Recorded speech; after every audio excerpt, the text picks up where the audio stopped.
Okay. Well,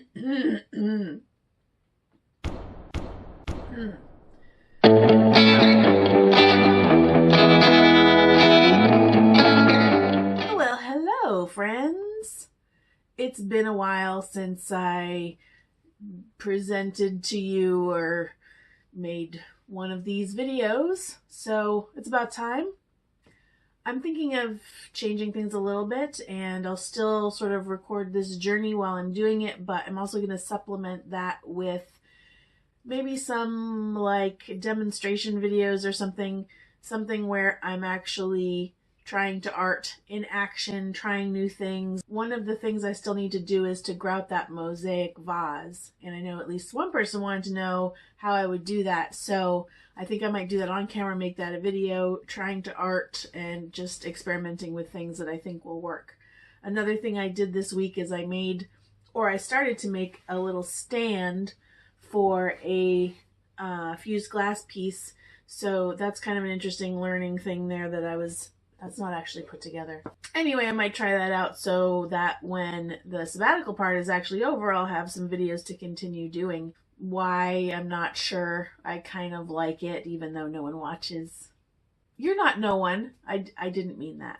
All right, so the past couple of weeks, oh, so much stuff. Let's start with a new class. I started stained glass, and I've kind of decided that glass might be my favorite medium, so I'm branching out into stained glass. What I ended up doing was making a couple of circles in fusing class, embossed circles, and I'm going to incorporate them into a stained glass piece. So I'm mixing media, putting it together.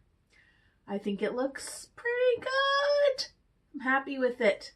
And I've got lots of other ideas for stained glass. I have a little terrarium frame that I'm going to fill up for somebody. I think it's something that, even though it's a little bit more sometimes complicated than fusing, you don't have to fire things. So I can do it all without even having a kiln or having to worry about the kiln. And I was thinking about when I'm actually doing glass and I have my own kiln, I'm going to need something to do while it's firing, because I'm not going to have several kilns going at the same time. Anyway, just thinking ahead a little bit. And speaking of all of the glass,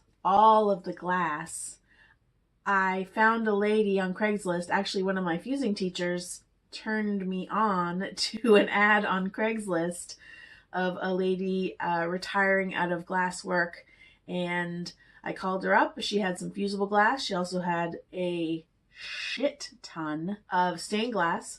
I went to her house in Tucson. I bought up as much as I could and drove it home. And then I went back the following weekend and bought more. I have a lot of glass. See that closet back there is teeming with glass, and I've got more in the garage, so I've got lots of supplies for a while. In my oats class, I finished that mountain piece that had the palette knife work on it. It's okay. It has a home already. Blair will be taking that. And then finally got to work on pieces that I wanted to do. We're sort of getting into the final parts of the class, so doing our own thing. And I decided to do this picture of a koi in a pond on a black canvas, and it's almost done, and I love it. I really do. It's not quite done, and it's not quite there yet, but I'm happy with how it's progressing. I've also been working on another piece, which is a gift for somebody, which I can't show you, so they'll be surprised. I also did up a couple of black panels to start next week, so I'll have some more of my own projects.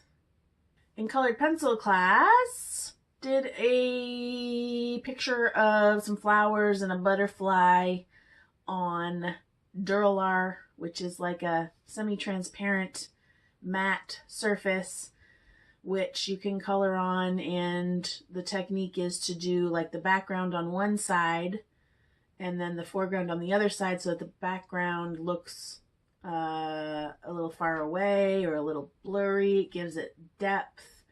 It gives it a little bit of a 3D effect.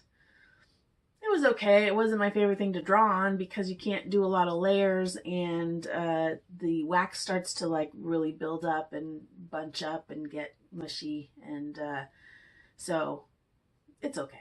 But for both oils and color pencils, I missed a class because I was ill. Fusing, I've been very prolific. Again, trying to jam as much into every class as I can. Continuing on with the embossing stuff, I now have a red plate, a tile using the same rose form, as well as a platter for my dad. We got a couple of things to hang with either sun catchers or maybe make a mobile out of it. We got a little dish, again with that rose pattern. That's pretty cute. I also made the ugliest thing ever. I don't know what I was thinking with this thing. Honestly, I was rushing at the end of class just to get one more piece in the kiln. I didn't think about it. I didn't think about what it would look like. And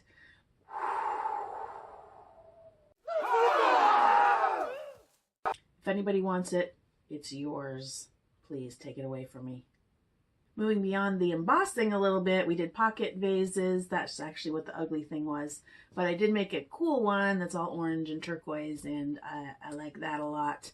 And then we moved into some pieces that we're going to drape and make custom molds for. So I put together this like abstract stained glass style one, which is really neat. It's going to be draped over something, so it's going to like fall into a vase sort of format. Then I put together a mosaic style, which will be tack fused, meaning it will have all the texture, and that will be put into a custom mold that we're going to make out of fiber blanket, and it'll be all organic and cool. I think I'm going to sneeze. It's not coming. I hate that. I hate a missed sneeze. I think I have allergies. I think I have to admit to myself and the world that I actually have allergies because my eyes are watering and I'm sneezing and itchy. And my second simultaneous fusing class started with making little sample tiles out of all of that glass I got from the Tucson lady. So I've got a couple here. I can just show real quick now once they're, so that's a done tile. I was just trying out some color combinations. I think they're pretty awesome. Pretty neat looking. And what I might do is I found these nightlight plates at Dollar Tree. Like it's literally $1. It's a little, plexiglass or whatever you call that on a nightlight thing. It lights up blue and the edge of it lights up, but these fit perfectly on top of there is something I can give to people. So that was the first class. In the second class, I did my first strip cut piece, which I don't even know. I don't need to explain, but basically it's a method of cutting the glass very thin and laying it on its side instead of flat, and then you get a very intricate looking stripe design that you couldn't otherwise achieve. And when you do it with clear mixed with opaque glass, it just looks really cool. So I did a whole sushi set. I did a tray or platter and 2 plates and 2 soy sauce bowls, and I am so excited to see what that looks like when it comes out of the kiln. I didn't think I could do it. There was a lot of math involved, but I hope it will look awesome.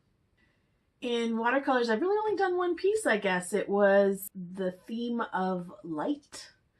And so I chose this photo of, I don't know what it is. I don't know, flowers. I think it's a lily with light shining through it and black behind it. I'm happy with that one. I like it. And then this past weekend, or when was it? I don't know when it was, but I found a ring saw, which is right here, on Craigslist for really cheap. I'd already been looking for them as a means of doing fairly intricate or complicated cuts in the glass, and I got it for less than half price, and it works like new after I cleaned it and made sure all the parts were in the right place, which they weren't. So I'm very excited to use it. I'm going to need to use it for my stained glass piece because I have to cut glass to go all around the little blobs that are in it. And that might be hard, but I'm confident I can do it. I can cut glass. Well, I think that's it for this week, or this 3 weeks, whatever it's been. Thank you for watching and subscribing and liking and commenting, all those things. Stay tuned for the next video in which I will show you how I grout a glass vase with silicone or something. I really know what I'm doing here. Okay, bye!